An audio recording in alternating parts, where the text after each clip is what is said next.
दोस्तों, कौम सबाह ने ऐसे कौन से गुनाह किए थे कि एक चूहे ने खुदा के हुक्म से बंद की दीवार में सुराख कर दिया, जिससे जोरदार सैलाब आया। सबाह एक अरब का कबीला था। इस आबादी की आबू हवा और जमीन इतनी साफ और इस कदर लतीफ और पाकीज़ा थी कि इसमें मच्छर न मक्खी न सांप। मौसम नहायत न गर्मी न सर्दी। यहाँ के बागात में कसीर फलाते थे कि जब कोई शख्स सर पर टोकरा लिए गुजरता तो बगैर हाथ लगाए किस्म किस्म के फलों से इसको टोकरा भर जाता था।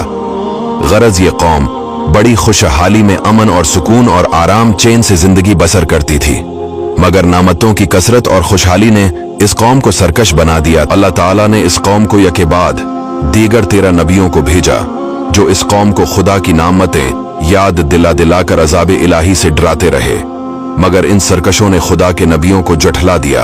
और इस कौम का सरदार, जिसका नाम हम्माद था, वो इतना मुतकब्बिर और सरकश आदमी था कि जब उसका लड़का मर गया तो इसने आसमान की तरफ थूका और अपने कुफ्र का ऐलान कर दिया और लोगों को कुफ्र की दावत देने लगा, और जो इनकार करता था उसे कत्ल कर देता था, और खुदा के नबियों से निहायत बेअदबी करता था, और इसके साथ कहता था कि आप लोग अल्लाह से ये कह दीजिए कि वो अपनी नेमतों को हम से छीन ले।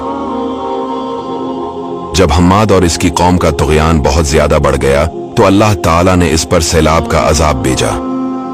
अजाब कुछ इस तरह आया। कौम सबाह की बस्ती के किनारे पहाड़ों के दामन में बंद बांधकर मलका बिल्किस ने 3 बड़े बड़े तालाब नीचे ऊपर बना दिए थे। एक चूहे ने खुदा के हुक्म से बंद की दीवार में सुराख कर दिया और वो बढ़ते बढ़ते बहुत बड़ा शिगाफ बन गया, यहाँ तक कि बंद की दीवार टूट गई और न्यागहान जोरदार सैलाब आ गया। बस्ती वाले इस सुराख और शिगाफ से गाफिल थे और अपने घरों में चैन की बांसुरी बजा रहे थे कि अचानक सैलाब की धारों ने इनकी बस्ती को गारत कर डाला और हर तरफ बर्बादी और वीरानी का दौर दौरा हो गया, जिससे इन लोगों के बागात और मकानात सब गरक होकर फना हो गए और पूरी बस्ती रेत के तौदों में गरक हो गई। आमदा और लजीज फलों के बागात की जगह झाव और जंगली बीरों के खारदार और खौफनाक जंगल अग गए, और ये कौम आमदा और लजीज फलों के लिए तरस गई, और इस तरह ये कौम तबाह और बर्बाद हो गई। अल्लाह ताला ने कौम सबाह की इस हलाकत का तज़किरा सूरा सबा में भी फरमाया है।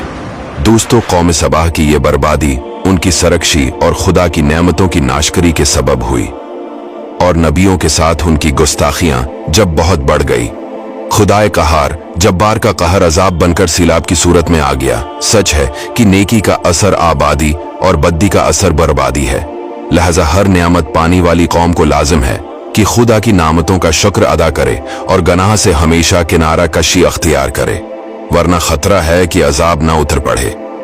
दोस्तों, वीडियो को शेयर जरूर कीजिएगा।